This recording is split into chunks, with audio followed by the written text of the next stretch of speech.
Hi friends, ఎలా ఉన్నారు అందరూ? మేమైతే చాలా బాగున్నాం, మీరు కూడా చాలా బాగున్నారు అనుకున్నాము. మొన్న మా ఇంట్లో కిట్టి జరిగింది. అందరూ ఫుల్ ఎంజాయ్ అంటే ఎంజాయ్, డమ్ షెడాస్ ఆడుకున్నాము. అసలు మళ్ళీ పాత రోజులు గుర్తొచ్చినాయి అందరికీ.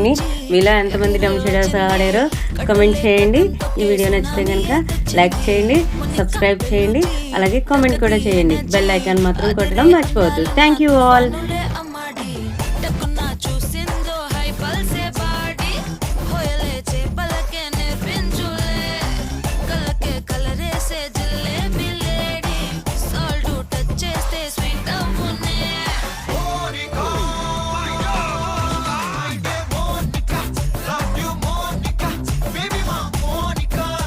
Get